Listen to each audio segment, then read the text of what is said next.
Recording Ok, in class. muy bien. Ahí estamos. La clase de hoy se llama Disparando contra Dios. ¿Ok? Así se llama la clase de hoy día. Para que podamos entrar en la clase de hoy día, vamos a orar. Querido Padre, te honramos, te bendecimos, Señor. Te damos gracias. Sabemos, Dios, de que tú has dispuesto las cosas para que nosotros las podamos conocer, para que las podamos creer y vivir, Señor. Te damos gracias por todo lo que tú significas para nosotros. Oramos para que el Espíritu Santo nos ayude a ver esta clase como parte de lo que esto significa en la batalla espiritual en la cual todos estamos, Señor. Y oramos para que nos des sabiduría en el nombre de Jesús. Amén. Amen. Bueno, en la primera clase yo les compartí acerca de Adán y Eva, y especialmente hablamos acerca del árbol del conocimiento del bien y del mal, y cómo Adán y Eva habían elegido el árbol del conocimiento del bien y del mal, y esto en sí consiste en una rebelión, ¿ya? Nosotros, por ejemplo, vemos que lo que Dios había puesto en el corazón de Adán fue, puedes comer de todo lo que está en el huerto, salvo que no puedes comer del árbol del conocimiento del bien y el mal, porque ciertamente morirás. Nosotros vimos que el hecho de desobedecer la instrucción, el hecho de rebelarse contra la autoridad de Dios, trajo la muerte.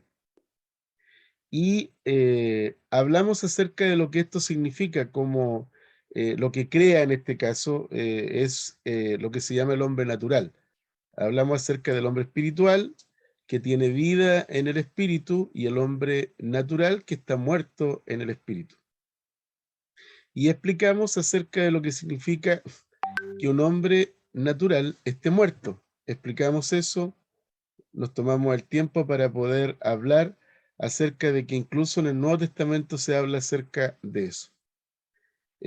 Una cosa que es bien importante e interesante, en Romanos también se habla acerca de que el hombre natural, en este caso las personas que están en Adán, están bajo el juicio y la ira de Dios. Pero aquellas personas que están en Cristo, no hay ira ni condenación cayendo sobre nosotros. Ahora, es importante que podamos entender algunas cosas para que podamos avanzar con este curso de batalla espiritual. En las próximas clases vamos a estar hablando acerca de lo que significó la cruz, la sepultura y la resurrección de Cristo, y lo que eso también significa para nosotros de manera personal. Y vamos a estar hablando acerca de lo que significa también estar sentado con Cristo en los lugares celestiales. Esto diría yo que a partir de la tercera clase vamos a estar comenzando como a entender por qué es importante colocar estos fundamentos. ¿Por qué razón es interesante examinarlo de esta manera? Porque yo me he dado cuenta que cuando, por ejemplo, las personas estudian acerca de batalla espiritual, le llaman guerra espiritual. Pero nosotros los cristianos, nosotros los cristianos no estamos en guerra. Nosotros tenemos una batalla espiritual. Esa guerra de la cual hablamos los cristianos, Jesús ya la ganó en la cruz. Nosotros estamos en una batalla y necesitamos entender esto. Y una de las formas de entender esto es precisamente entender el origen. ¿Por qué razón el hombre cayó en pecado? ¿Por qué razón se llama a eso desobediencia? ¿Y qué significó eso? Que particularmente se llama rebelión. Y hoy vamos a hablar acerca de algo que es bien interesante y a lo cual Dios le ha prestado mucha atención, y vamos a ver cómo Jesús también se relacionaba con esto. Disparando contra Dios.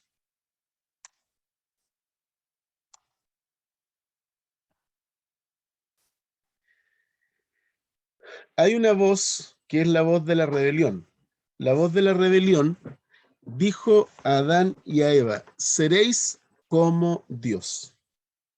Seréis como Dios, sabiendo el bien y el mal.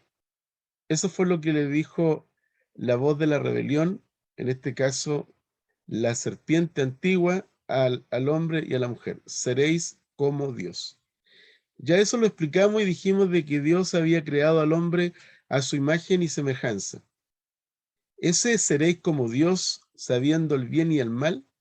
Ellos también sabían el bien y el mal porque Dios les dijo, de todo árbol que hay en el campo puedes comer, pero no puedes comer del árbol del conocimiento del bien y del mal porque ciertamente morirás.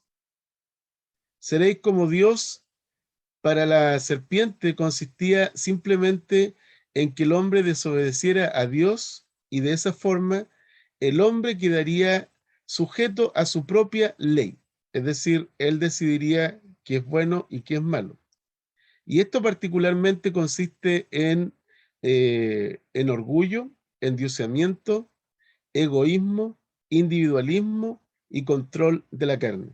Estas son las cosas que nosotros encontramos en Adán y Eva y en toda su descendencia, incluidos cada uno de nosotros. Entonces, cuando una persona vive de acuerdo a estos patrones o a esta naturaleza, en un sentido nosotros vamos a encontrar lo siguiente. Por ejemplo, las personas determinan normas de conducta para sí mismos, para otros, e incluso tienen criterios acerca de cómo Dios debe hacer las cosas. También las personas que viven de esta forma demandan obediencia a esas normas. Algunos son atrevidos y juzgan a Dios, y también lo hacen a otros bajo estas mismas normas. Y cuando las personas no se conforman a estas normas, lo que hacen es que buscan venganza. Buscan controlar a otros y esto les genera frustración y ansiedad. Y también lo que ocurre es que buscan aceptación, aprobación y afirmación en otras personas, pero no en Dios. Y lo que comúnmente nosotros conocemos es que son independientes, lo que significa autosuficientes, y no piden ayuda de nadie ni a Dios. ¿Conocen a personas así ustedes? Levántenme la mano, por favor.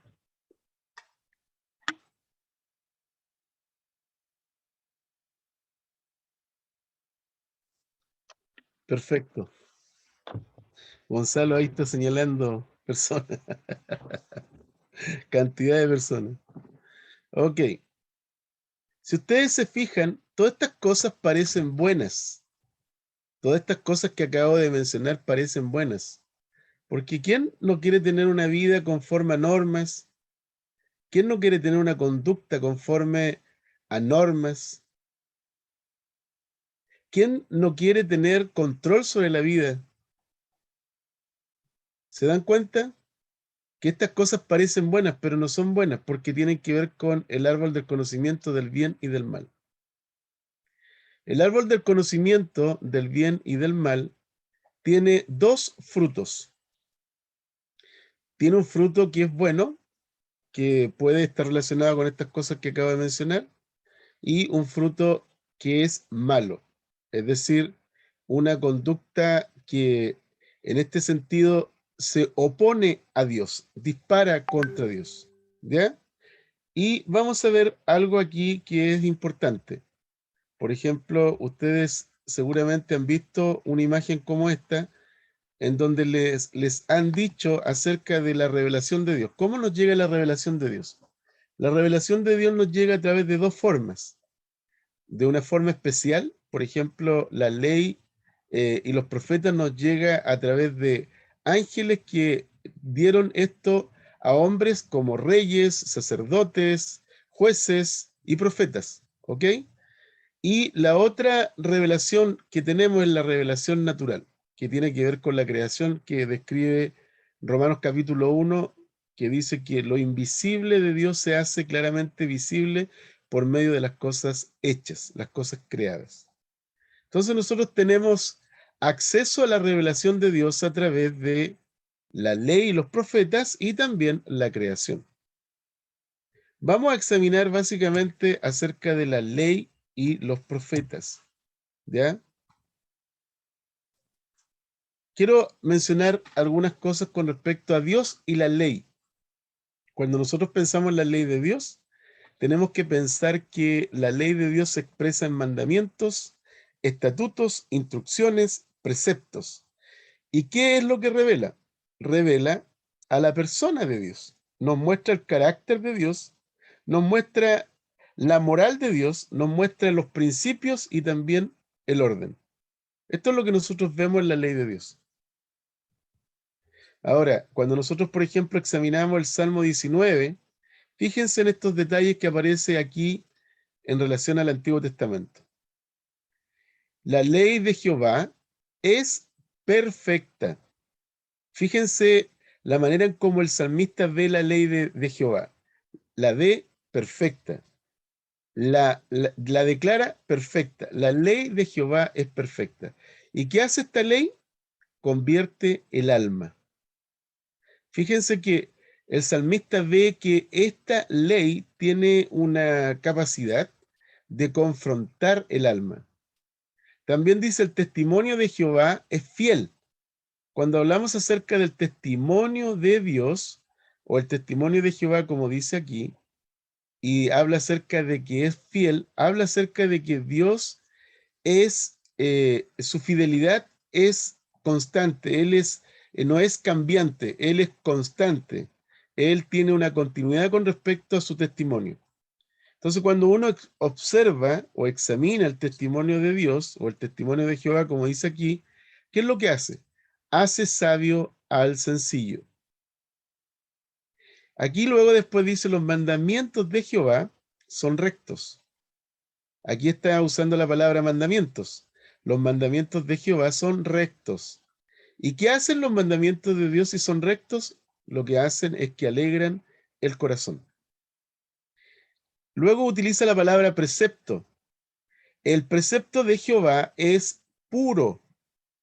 Fíjense que el salmista expresa que la ley de Dios es pura. Hay pureza en la ley de Dios. ¿Y qué hace la ley de Dios? Que es pura, el precepto de Dios, alumbra los ojos. Luego después habla acerca del temor de Jehová. El temor de Jehová es limpio, ¿ya? Que permanece para siempre. Y finalmente menciona los juicios de Jehová son verdad, todos justos. Fíjense que cuando hablamos acerca de la ley de Dios, podemos referirnos de la ley, podemos referirnos testimonio, podemos referirnos a los mandamientos, podemos referirnos al precepto, podemos referirnos al temor de Dios y podemos referirnos también a los juicios de Jehová. Cada una de estas partes de lo que es la ley de Dios genera algo.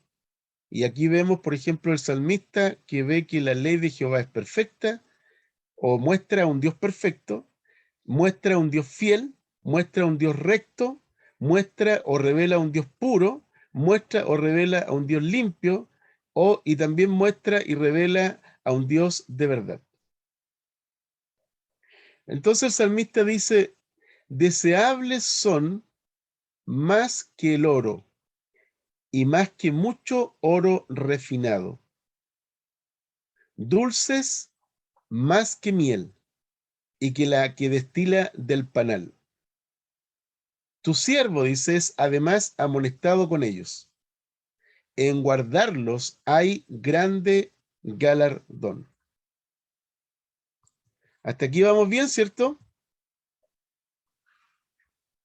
Ok. ¿Alguna pregunta hasta aquí? ¿Todo bien? Todo bien. Muy bien. Vamos a la siguiente lámina entonces. Quiero mostrarles acerca de cuán importante es para Dios su ley. En el Antiguo Testamento se expresa claramente. Fíjense que dice, debido a que el Señor es justo. Observen el detalle. Debido a que el Señor es justo, Él ha exaltado su ley gloriosa. ¿Ok? ¿Qué es lo que ha hecho Dios con su ley? La ha exaltado. ¿Por qué razón? porque el Señor es justo. Oseas capítulo 8, versículo 12 dice, les escribí las grandezas de mi ley. ¿Y qué ocurrió? El profeta dice, y fueron tenidas por cosa extraña. ¿Ok? Es decir, como algo ajeno, algo que de alguna forma lo dejaron fuera de su vida. Luego el profeta Isaías capítulo 5, versículo 24 dice, por tanto, observen este detalle, como la lengua del fuego consume el rastrojo, fíjense el detalle, como la lengua del fuego consume el rastrojo, eso quiere decir como el fuego, ¿verdad?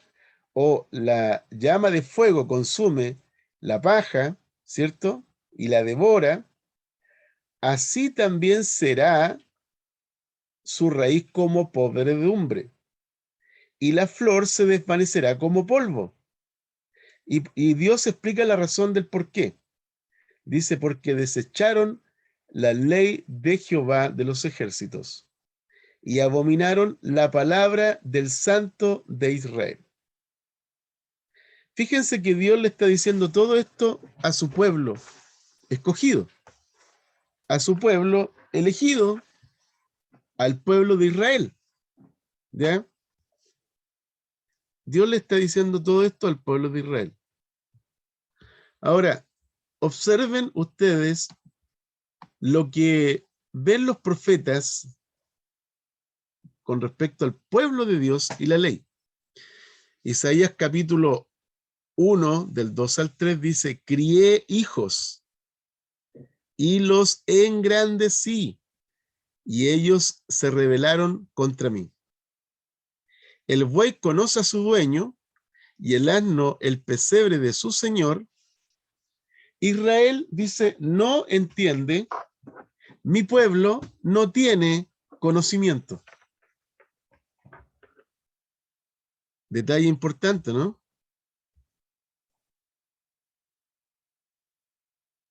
En Sofonías 3:14 dice, sus profetas son temerarios, hombres pérfidos. Sus sacerdotes han profanado el santuario, han violado la ley. Luego un pasaje que es bien conocido, en Oseas capítulo 4, dice, mi pueblo es destruido por falta de conocimiento. Por cuanto tú has rechazado el conocimiento, yo también te rechazaré para que no seas mi sacerdote. Aquí le está hablando a los sacerdotes. Dice, como has olvidado la ley de tu Dios, observen eso que está en negrita, yo también me olvidaré de tus hijos. Observe el detalle, por favor.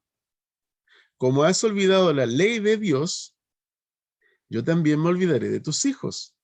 Cuanto más se multiplicaron, es decir, el pueblo de Dios creció, más pecaron contra mí. Cambiaré pues su gloria, es decir, la gloria que Dios le había dado a su pueblo, va a ser cambiada en afrenta. Del pecado de mi pueblo se alimentan, le está hablando a los sacerdotes, y hacia su iniquidad dirigen sus deseos. Como el pueblo, así será el sacerdote. Los castigaré por su proceder y les pagaré según sus obras. Todo esto es lo que, fíjense, Dios viene comunicando a través de sus profetas, a través de sus sacerdotes, a través de sus mensajeros. Y aquí llegamos al Nuevo Testamento. Y fíjense qué cosa más interesante que Jesús dice. No penséis, dice Jesús, que he venido para abolir, entre paréntesis, abrogar la ley o los profetas, sino para cumplir. Dicho de otra forma, no penséis que he venido para invalidar, o poner fin a la ley, sino para cumplirla. ¿Ok? Aquí ya estamos en presencia del Mesías.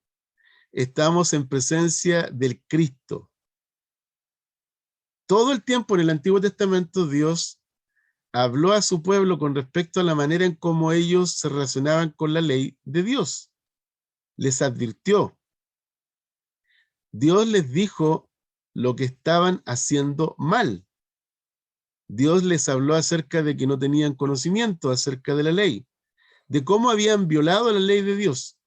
Y aparece el Hijo de Dios, el Mesías, y dice, no penséis que he venido para abolir la ley y los profetas, sino para cumplir. Eso quiere decir que en el Antiguo Testamento no hay ni un solo hombre, ni uno solo, desde Adán en adelante, que cumplió la ley. No hay ni uno solo. Por cuanto el pecado entró al mundo, todos pecaron. Y como dice Romanos capítulo 3, dice, no hay justo, no hay ni uno, no hay quien busque a Dios. Garganta abierta, sí, garganta abierta es su boca. Algo así. ¿Ok? Entonces, fíjense que la rebelión comenzó en un hombre y se extendió a toda la humanidad. Y aún al pueblo que Dios escogió. Qué interesante, ¿no? Ahora, vemos aquí a Jesús apareciendo el Hijo de Dios. Fíjense qué interesante esto porque nosotros hablamos acerca de los 10 mandamientos y los 10 mandamientos en el Antiguo Testamento dicen no tendrás dioses ajenos, no harás ídolos o imagen de lo que está en el cielo, no tomarás el nombre del Señor en vano, te acordarás del día de reposo, honrarás a tu padre y madre, no matarás, no cometerás adulterio, no robarás, no dirás falso testimonio, no codiciarás. Fíjense que todo esto está en el Antiguo Testamento y en el Nuevo Testamento están en todos estos textos y en otros textos más, encontramos exactamente las mismas instrucciones.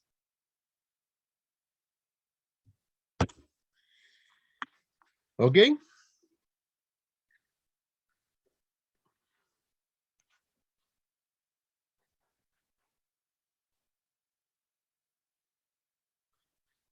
Voy a seguir avanzando. Anoten sus preguntas para comentar al final. ¿Ok? Ok, ok. Ahora, cuando Jesús vino en el primer siglo, el judaísmo contemporáneo de Jesús, en este caso que eran diferentes grupos religiosos, principalmente los fariseos, había otros grupos como los saduceos también, había como 6 o 7 grupos en ese entonces, pero los fariseos eran los que de alguna forma administraban el culto, administraban el templo. Ellos tomaron los 10 mandamientos y los transformaron en 613, es decir, particularmente 248 mandamientos y 365 prohibiciones. Entonces, fíjense que si ya era complejo que los israelitas obedecieran los 10 mandamientos, imagínense lo complejo que significó que las personas trataran de adecuarse, acomodarse, de acuerdo a estos 613 que derivaban de los 10 mandamientos. Recuerden lo que yo les planteé en la primera lámina. ¿Se fijaron en la primera lámina? ¿Estableces normas para ti y para otros? ¿Juzgas a Dios conforme a esas normas? Pues bien, los judíos pensaban que ellos podían definir cosas. Y así lo hicieron. Por eso llevaron de 10 a 613 mandamientos. Haciendo que la ley de Dios se transformara no en algo deseable, sino en una carga pesada. En algo que era Pastor, imposible de sobrellevar. Sí, Gladys. ¿Puedo comentar algo respecto a eso? Que Sí. no sé si está bien lo que yo creo, que como los judíos pusieron una carga más pesada con respecto a los 10 mandamientos, hoy día en la teología moderna está haciéndolo demasiado liviano, al revés. Yo estoy totalmente de acuerdo y vamos a ir hacia ese punto. Te vas a dar cuenta de que cuando terminemos esta clase, al final, tú vas a decir, ah, tiene toda la razón, ¿ya? Claramente vamos a terminar la última parte de esta clase precisamente con lo que acabas de plantear. ¿Ok? Súper bien, interesante. Ahora, vamos avanzando. Miren.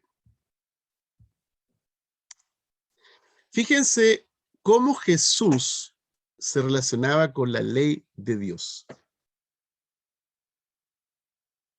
con la ley del Padre, con la ley del reino. ¿Ok? Fíjense en este detalle. Cuando se trataba del perdón, Jesús dijo, hay que perdonar 70 veces 7. ¿Qué les parece?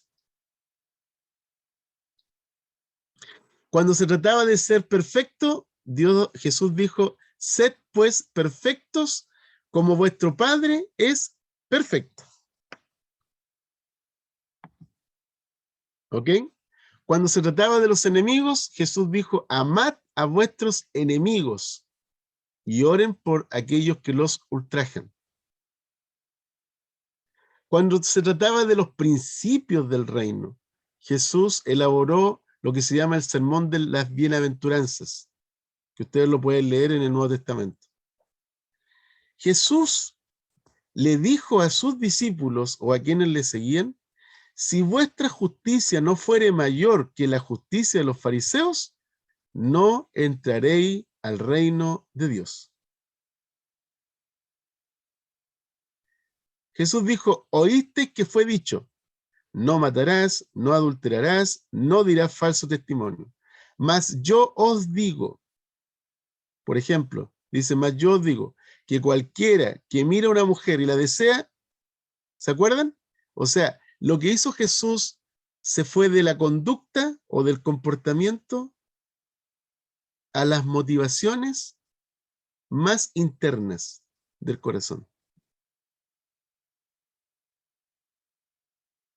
Interesante, ¿no? Ahora, presten atención a esto. Que esto para mí personalmente, cada vez que hablo acerca de esto me gusta mucho. Amo la manera en cómo Jesús simplifica las cosas, pero no significa que es simplón. Las simplifica o es simple en la comunicación, pero es profundo. Fíjense en este detalle. Jesús les dijo, amarás al Señor tu Dios con todo tu corazón, y con toda tu alma, y con toda tu mente. Este es el primero y gran mandamiento. Y hay un segundo mandamiento que deriva de este. Amarás a tu prójimo como a ti mismo. Ahora, en el versículo 40 que aparece ahí en tu pantalla, dice, de estos dos mandamientos, deténganse por favor ahí, de estos dos mandamientos depende toda la ley y los profetas. Fíjense en esto. Dios les da al pueblo de Israel, a través de Moisés, 10 mandamientos. En los tiempos de Jesús, los fariseos, los escribas, los eruditos de la ley, lo que hacen es que transforman esto en 613. Jesús viene y les dicen, ¿saben qué? Lo principal es amar a Dios y amar al prójimo. De estos dos mandamientos principales, depende, dice, fíjense ese detalle, depende toda la ley y los profetas. ¿Se dan cuenta que es simple, pero además profundo? Ok, ahora, fíjense en un detalle cómo Jesús habla acerca de su estilo de vida. Dice, el que quiere hacer la voluntad de Dios, observe este detalle, el que quiere hacer la voluntad de Dios, conocerá si la doctrina es de Dios o si yo hablo por mi propia cuenta. El que habla por su propia cuenta, su propia gloria busca. Pero el que busca la gloria del que le envió, este es verdadero y no hay en él injusticia. Deténganse ahí, por favor, y presten atención a esto. Jesús no tenía su propia ley. Jesús obedecía la ley de su Padre. Es la ley de su Padre, por eso él busca no su gloria, sino la gloria del Padre. Busca honrar al Padre, busca amar al Padre, busca bendecir al Padre, busca obedecer al Padre. En el versículo 19 dice, ¿no les dio a ustedes Moisés la ley? ¿Y ninguno de ustedes cumple la ley? Observe cómo Jesús confronta a los líderes religiosos de su época. ¿Por qué procuran matarme?, respondió Jesús.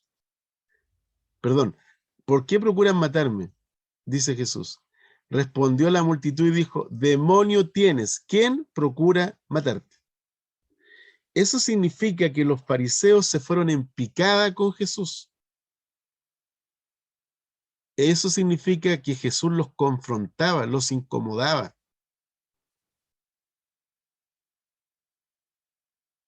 Jesús realmente vino a mostrarles a los fariseos que se creían justos ante los ojos de los hombres, que eran injustos, que eran pecadores, que ellos no estaban obedeciendo la ley de Dios. Jesús lo que estaba haciendo con los fariseos era mostrarles que toda la historia de Israel es desobediencia. Toda la historia de Israel ha sido rebelión. Eso es lo que Jesús les estaba mostrando. Ahora, veamos, por ejemplo, lo que el apóstol Pablo, que acuérdense ustedes que Pablo es un judío, es un hebreo. Pablo es un hombre que perseguía a los cristianos, pero se convirtió, ¿ya? ¿Cuál era el entendimiento de un judío como Pablo acerca de la ley?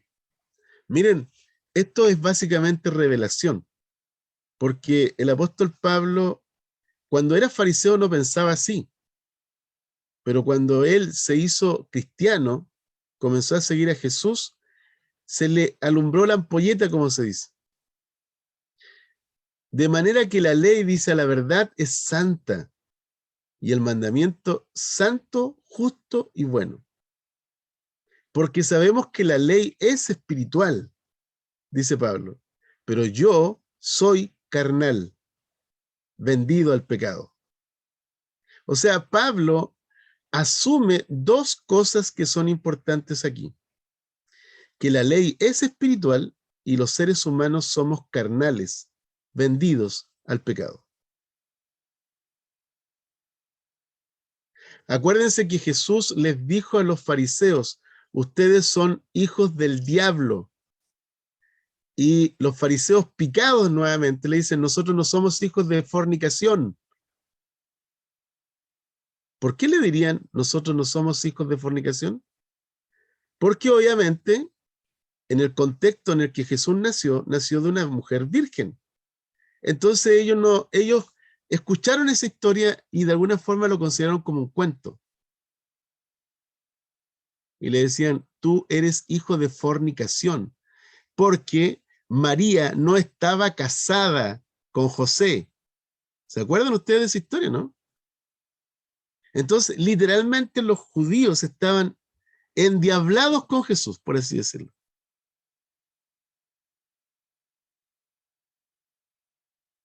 Pero Pablo tenía este entendimiento. Hay dos naturalezas, dice Pablo. La ley espiritual y la naturaleza rebelde, que se opone a la ley de Dios. Entonces Pablo escribe, porque lo que hago no lo entiendo, pues no hago lo que quiero, sino lo que aborrezco, eso hago. Y si lo que no quiero, eso hago, significa que estoy aprobando que la ley es buena. De manera que ya no soy yo quien hace aquello, sino el pecado que mora en mí. Y yo sé que en mí, dice Pablo, esto es en mi carne, no mora el bien, porque el querer el bien está en mí, pero no tengo poder para hacerlo. Esa es la revelación de la ley. La ley viene a mostrar al ser humano cuál es la naturaleza rebelde. ¿Ok? ¿Qué les parece esto? Comentarios.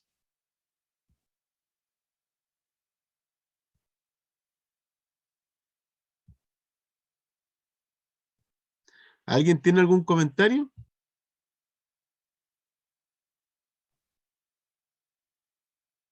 Seguimos hacia adelante. Seguimos adelante. Ok. Ahora, fíjense en este detalle, por favor, porque cuando nosotros pensamos acerca de la ley, necesitamos entender el lugar de la ley. ¿Ya? La ley de Dios y el pecado del hombre. Cuando un hombre peca, lo que está haciendo es transgredir la ley, es violar la ley de Dios. O sea, nosotros sabemos que la ley es la que nos enseña qué es el pecado. Como dice ahí, por medio de la ley es que yo sé o tengo conocimiento qué es el pecado. O tengo conocimiento que estoy pecando. ¿Ok? La ley, lo que Dios hizo fue introducir la ley para que el pecado se mostrase pecado y fuese en extremo pecaminoso. La ley es espiritual, mas yo soy carnal, vendido al pecado. La ley lo que hace es que te da entendimiento acerca de lo que es bueno y de lo que es malo. Y si tú sabes hacer lo bueno y no lo haces, eso te resulta pecado. Bueno, y ahí hay un texto que ya cité acerca de que la ley es espiritual, mas yo soy carnal, vendido al pecado. ¿Ok? Ahora, ¿cuál es el propósito que Dios tenía? ¿Cuál es el propósito que Dios tenía al darnos la ley a través del pueblo de Israel y que también nosotros, los gentiles, tuviéramos conocimiento de la ley? No solamente el pueblo de Israel, sino también los gentiles. ¿Quién puede leer Romanos 8:13?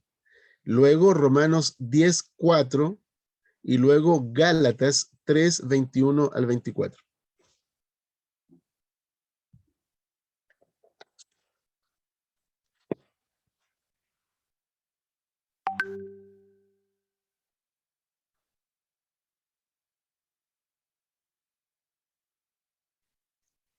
¿Me ayudan con la lectura?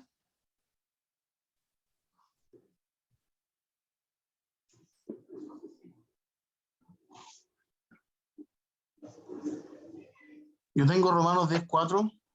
¿Ya? ¿Puedo pasarlo a 8:3 si es necesario? Dale con el 10:4. Ya, 10:4. Dice, sin embargo, Cristo ya cumplió el propósito por el cual se entregó la ley.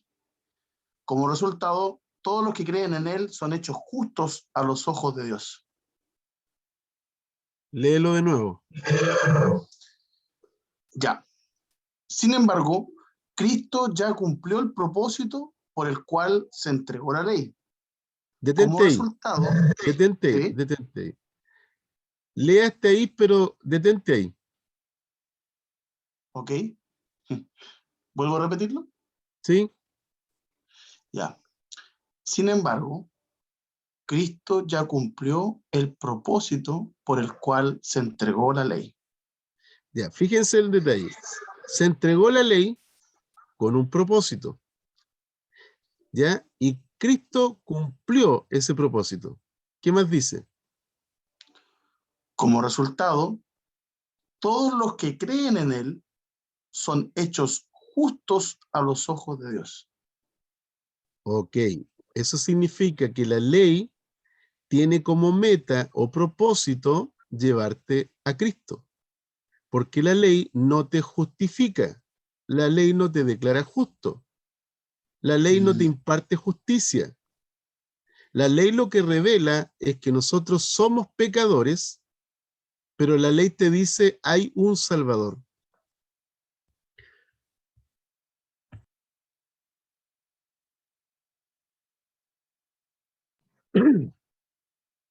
Hay un Cordero que quita el pecado del mundo. ¿Ok? ¿Quién lee Romanos 8:3? Yo. ¿Me escucha? ¿Me escucha, no? Sí, se escucha bien. Ya. Porque lo que era imposible para la ley, por cuanto era débil por la carne, Dios enviando a su Hijo en semejanza de carne de pecado, y a causa del pecado condenó al pecado en la carne. Ese trabalengua es súper complicado. ¿No entendí yo? Perfecto, perfecto. Fíjense que dice ahí que era imposible para la ley. Era imposible para la ley. ¿Qué era imposible, según lo que dice el texto, Gonzalo? Era imposible para la ley, porque la carne era débil, era muy difícil que pudiese cumplirla.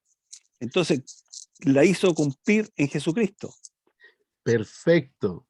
La ley no puede, la ley no tiene Puede ser la cumplida. función de cambiar la carne. La ley lo que hace es revela la carne. Es como que muestra la pecaminosidad. Muestra la naturaleza caída del hombre. Eso es lo que hace la ley.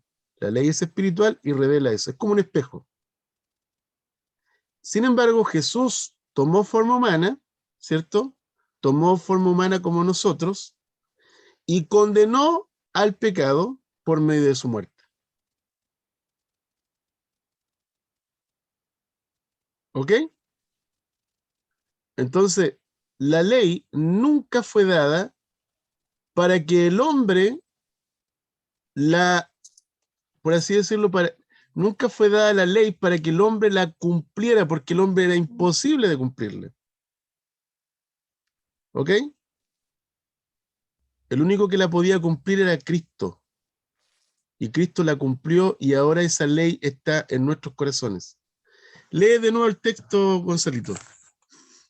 Porque lo que era imposible para la ley, por cuanto era débil por la carne, Dios enviando a su Hijo en semejanza de carne de pecado, y a causa del pecado condenó el pecado en la carne. Perfecto. ¿Todos lo entienden así? ¿Sí? Estamos claros. Ya, Y la gracias, victoria Gonzalo. perdón, ¿puedo decir algo? Sí, pues. Sí, y la victoria es que Cristo resucitó. Correcto, correcto. Y eso es lo que Correcto. nos hace libre. Exactamente. Ese mismo espíritu que resucitó a Jesucristo nos resucitará a nosotros. Así es. Porque Jesucristo lo logró. Eso pienso yo. Sí, correcto, correcto. Ya. Súper bien. Súper bien. Ya. O sea, lo que quiero es que podamos ver que la ley es imposible cambiarnos, ¿ya? Por la debilidad humana, por la debilidad de la carne. ¿Ok? Y que fue necesario que viniera Cristo. En este sentido, la ley nos guía a Cristo. Gálatas 3, 21 al 24. Yo lo tengo. Ya. Luego la ley es contraria a las promesas de Dios en ninguna manera, porque si la ley la pudiera vivificar, la justicia fuera verdaderamente por la ley. Mas la Escritura lo encerró todo bajo pecado, para que la promesa que es por la fe en Jesucristo fuese dada a los creyentes. Pero antes que viniese la fe, estábamos confinados bajo la ley, encerrados para aquella fe que iba a ser revelada, de manera que la ley ha sido nuestro ayo para llevarnos a Cristo a fin de que fuésemos justificados por la fe.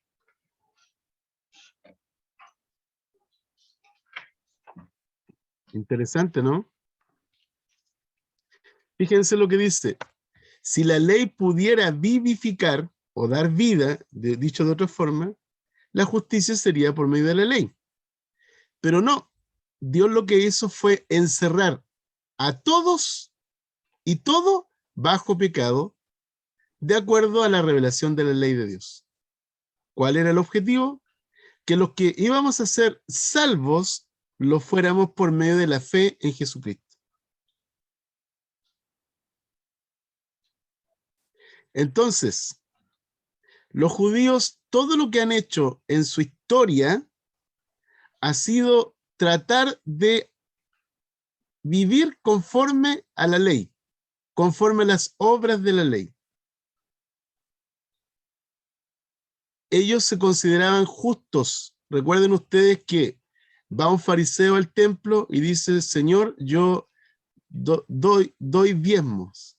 2 veces a la semana vengo al templo y yo soy santo.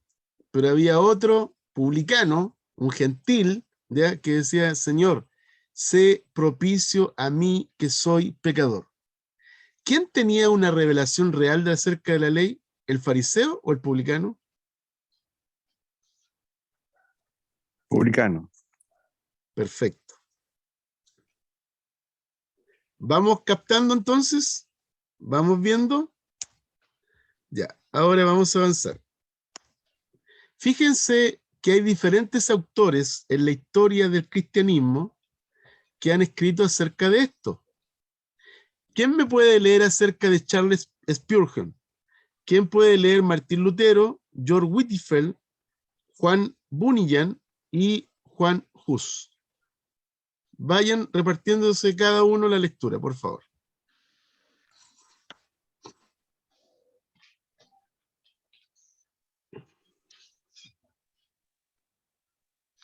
Yo Juan Bunyan. Ya.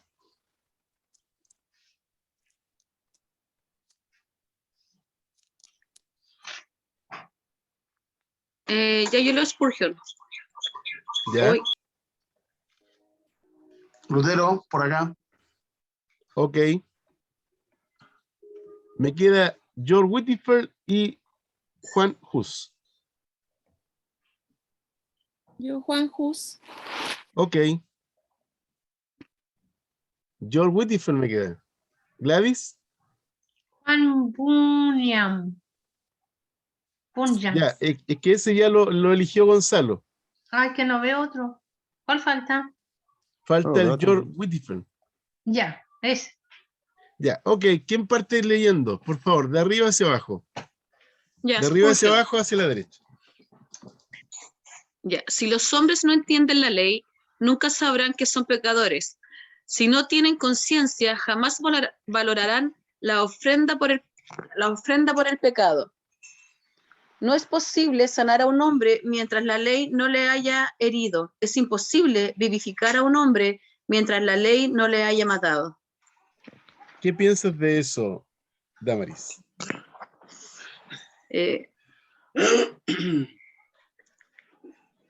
Como violento, de cierta manera. Ok. Suena violento, ¿verdad? Sí. Esta parte jamás valorará la ofrenda por el pecado, es como... Sí, violento encuentro yo. ¿Cierto? Sí. Imagínate que suena violento y está dicho por Charles Spurgeon, que dicen que él es el príncipe Príncipe. de los predicadores. uno de los más grandes del siglo XVII y XVIII, más o menos, Ujú. y que tenía un mensaje basado en la gracia de Dios. Pero no puedes comprender la gracia si no entiendes la ley. Ujú. Le faltó el micrófono. Interesante, ¿no? Pero que Ok, ¿quién más puede seguir con la lectura? Juan Hus.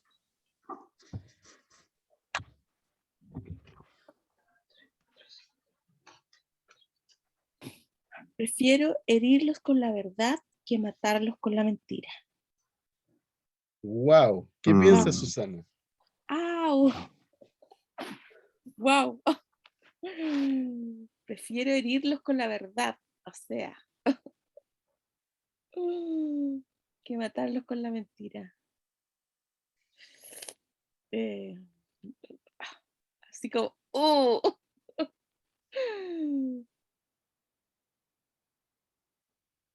Imagínate, la verdad La hiere. verdad, po.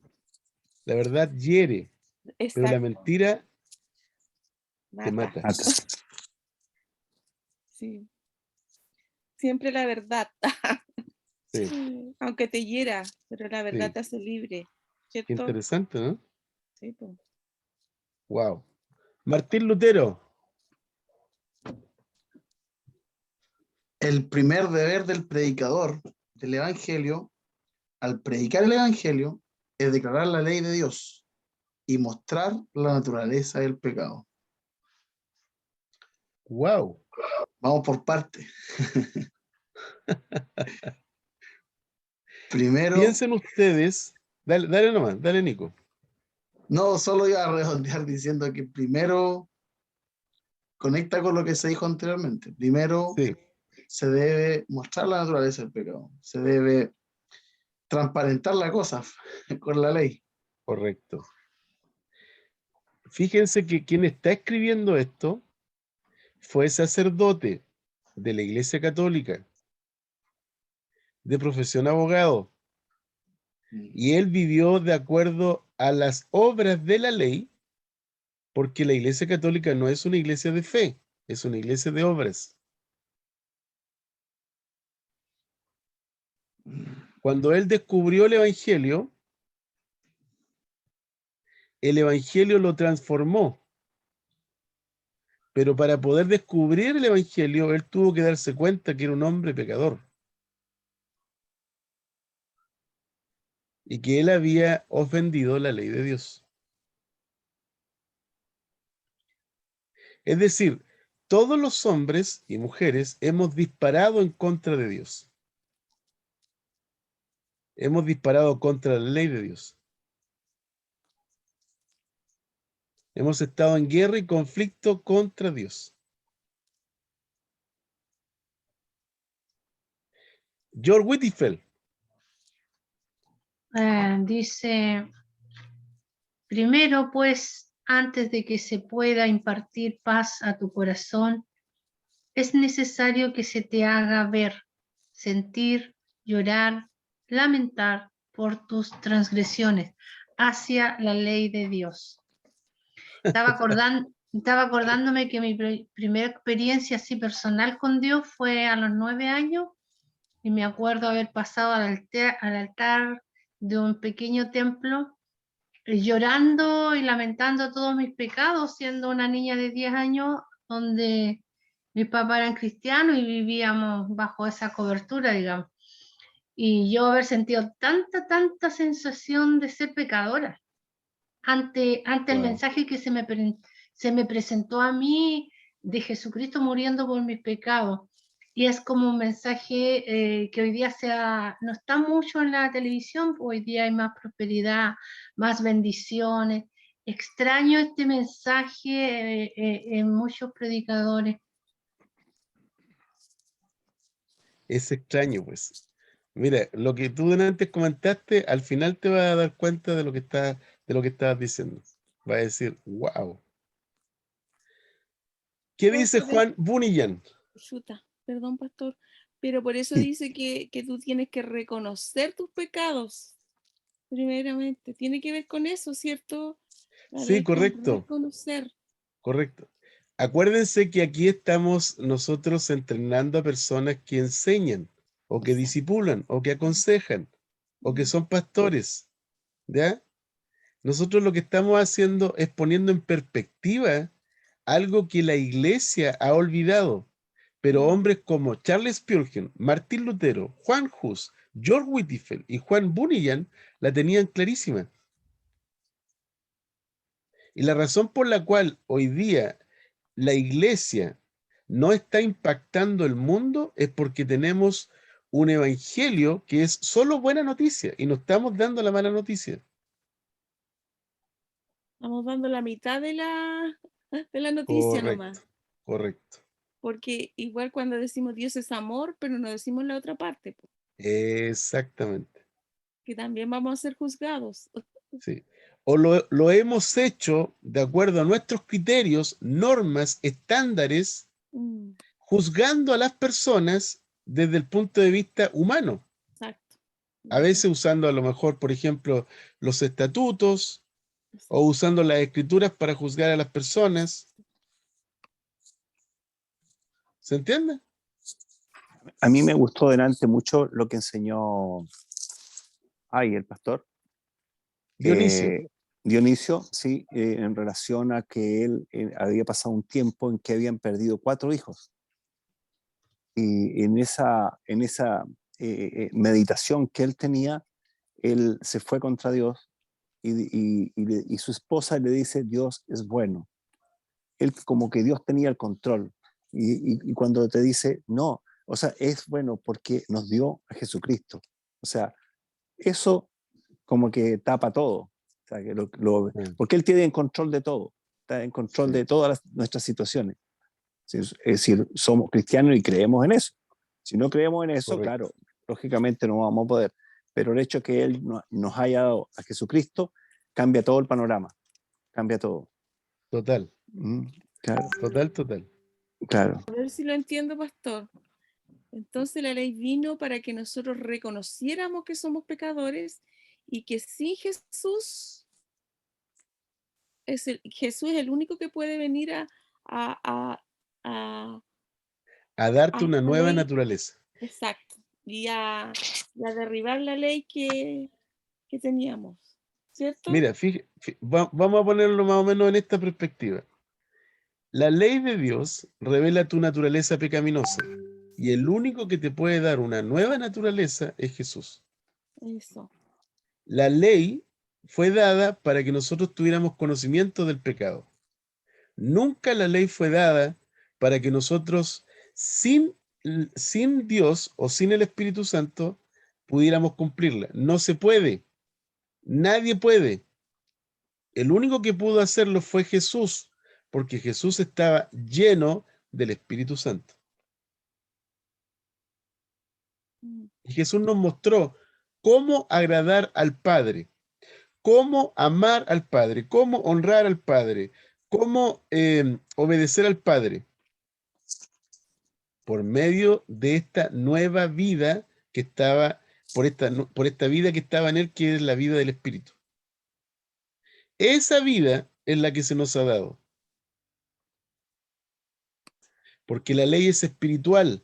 Para que tú puedas agradar a Dios, tú tienes que transformarte en una persona espiritual. Como hombre o mujer natural, no puedes.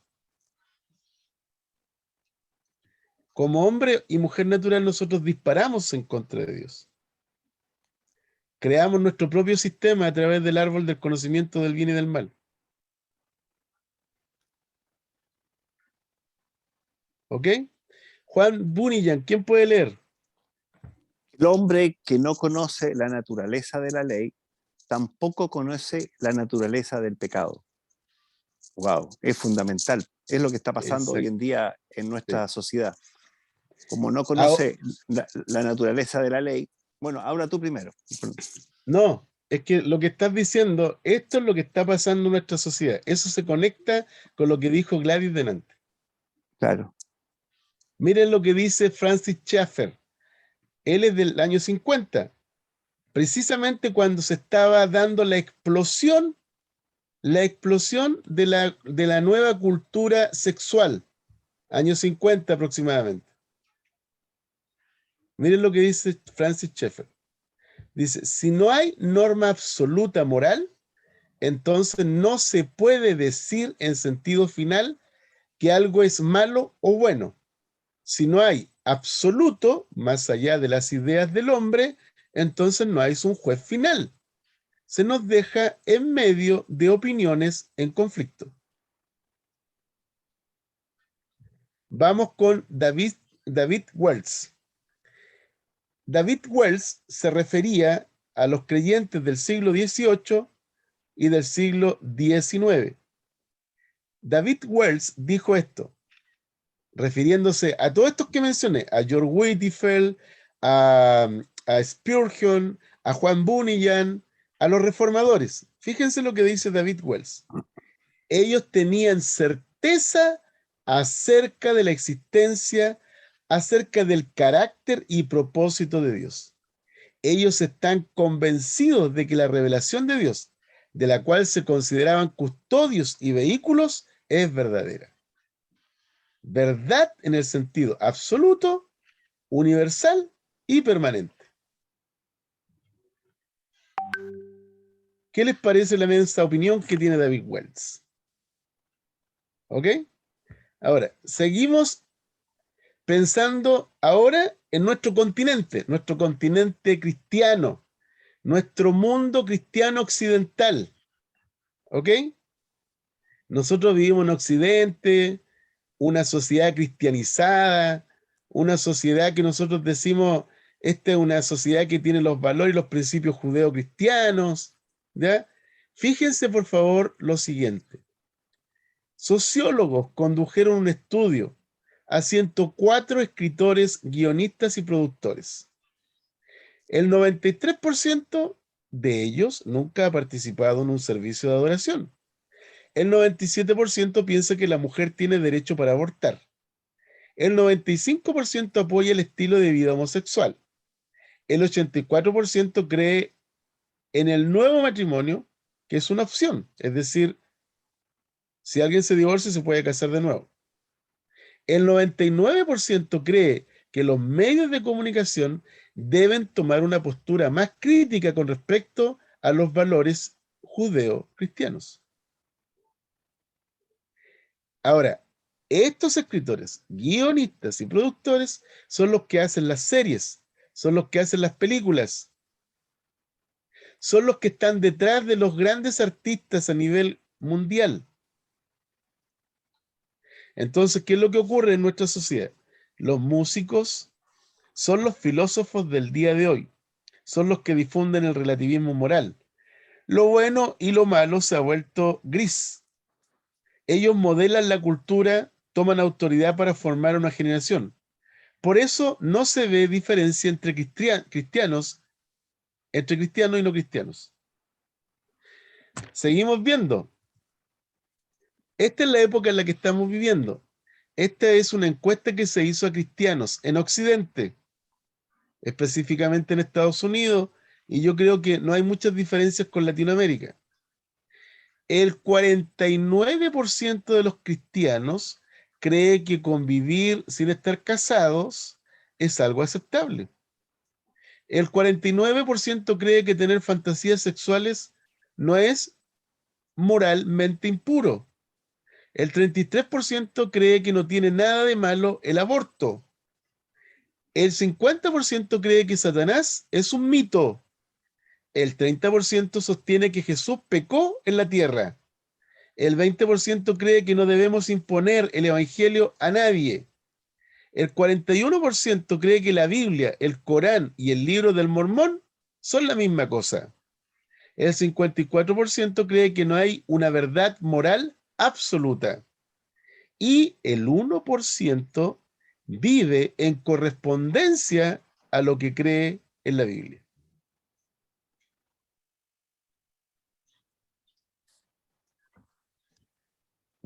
¿Aló? ¿Qué les parece? Wow.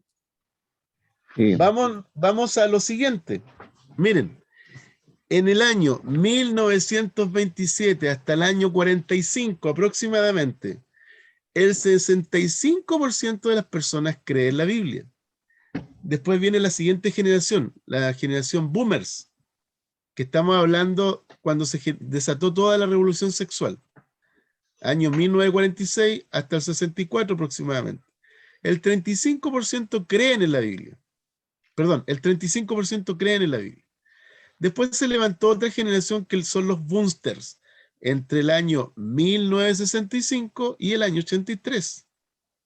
El 16% creen en la Biblia. Y ahora estamos en la generación millennials, año 1984 en adelante.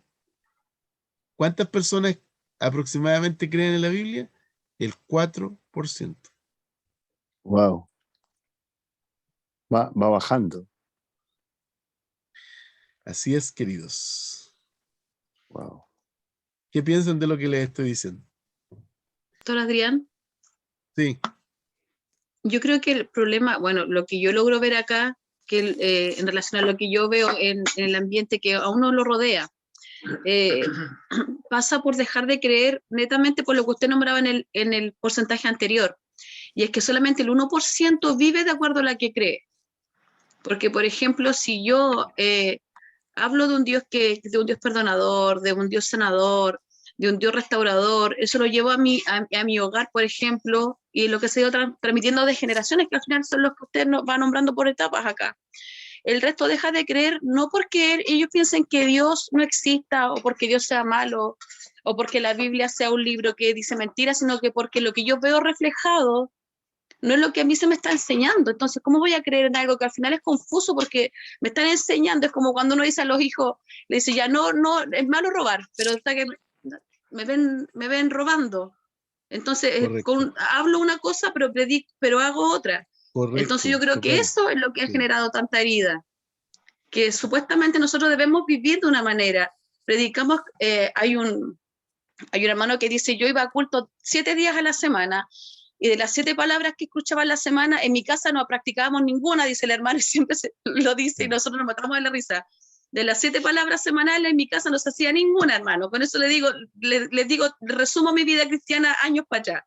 Entonces Sí. uno lo escucha, claro, da risa, pero en el fondo, si uno se va dando cuenta del daño que va generando, acarrea este tipo de consecuencias, po. Totalmente, totalmente. Totalmente. Entonces, lo que quiero decirles es que tenemos una generación en la que estamos viviendo que está disparando contra Dios, contra la ley de Dios.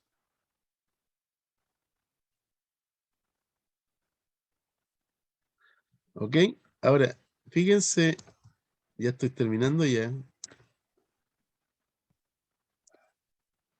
Fíjense, en el Edén, el hombre tomó de uno de estos dos vasos, o se alimentó de uno de estos dos árboles, ¿ya? Eligió el árbol del conocimiento del bien y del mal. Y el árbol de la vida lo dejó de lado.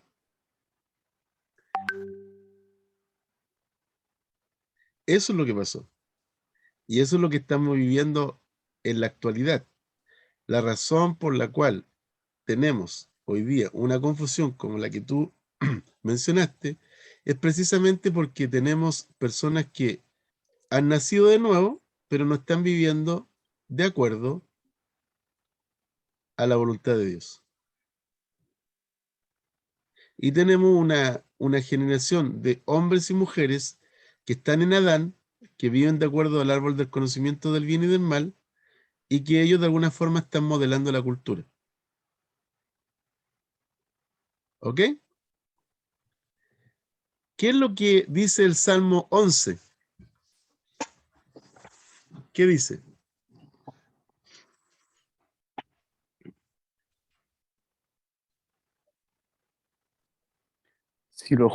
Si los fundamentos fueren destruidos, ¿qué ha de hacer el justo? Repito, si los fundamentos fueren destruidos, ¿Qué ha de ser el justo? ¿Se escuchó lo que dije? Sí, se escuchó. Sí. Ah, que estaba todo en silencio. ¿Puedo leer otra versión? ¿Ya? Genial. La traducción lenguaje actual dice: si este mundo parece estar bajo el control de los malvados, ¿qué puede hacer la gente honrada? Interesante, ¿no? ¿Sabes lo que yo le pregunté a Sixto Porra? Le hice una pregunta similar a esto que está en el Salmo 11. El año pasado estuve en un curso con él y le pregunté a él por qué él se dedica a un ministerio que se llama Enfoque a la Familia. Él dijo esto, dijo, los cristianos necesitamos creer, obedecer y vivir de acuerdo al libro. Si nosotros hacemos esto en los próximos 10 años, 20 años, 30 años, nosotros vamos a poder ver el regreso de muchos a Jesús. El problema, dijo, es que nosotros no lo estamos haciendo. Y el punto de referencia para el mundo, porque nosotros somos la luz y la sal, si nosotros no estamos haciendo esto, el mundo no va a venir a Jesús.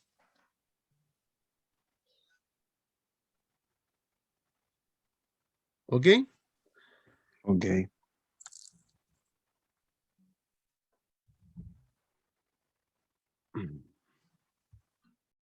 ¿Qué les parece la clase 2? Les hablé la primera clase acerca de la naturaleza caída del hombre y cómo el hombre está claramente en oposición, en resistencia y en contra de Dios. Ahora, les mostré en contra de qué está el hombre, contra qué está disparando, a qué se opone. ¿A qué se opone el hombre? El hombre Dios. natural. A Dios, Y cuando decimos se opone a Dios, ¿a qué se opone? a su palabra, a su enseñanza, a su mandamiento, a su ley. Se opone a la ley de Dios. ¿Ok? Y el hombre solo puede tener conocimiento de que es pecador cuando tiene conocimiento de la ley de Dios. Cuando la ley de Dios se le revela como un espejo. Y ahí el hombre dice, ¿a quién iremos? ¿Cómo podemos ser salvos si el juicio de Dios va a caer sobre nosotros? La ira de Dios está sobre nosotros. ¿Qué vamos a hacer? Esa es digamos, la desesperación del hombre. La próxima clase les voy a mostrar cómo Jesús resuelve esto. En la clase 4 les voy a mostrar cómo es que Jesús, habiéndonos dado vida a través de su sacrificio en la cruz, nosotros podemos vencer estas tres cosas que son los enemigos del hombre: el pecado, el mundo y el diablo. En la clase 4. ¿Ok? Estamos en la clase 2. La próxima clase vamos a hablar acerca de lo que Jesús logró en la cruz. ¿Vale? Vale. Ok, ¿con qué se quedan de la clase de hoy?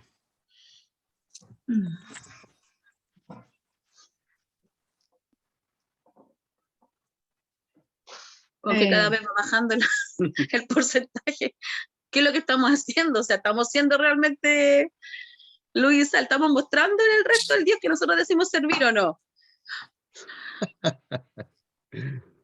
Wow.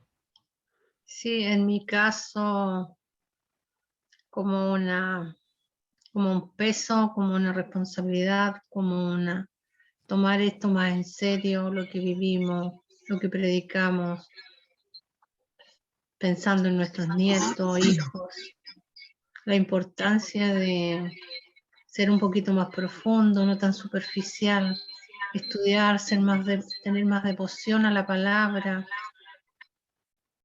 Somos de esa generación antigua que le creíamos a Dios, la única esperanza, como decía el pastor, para esta nueva generación.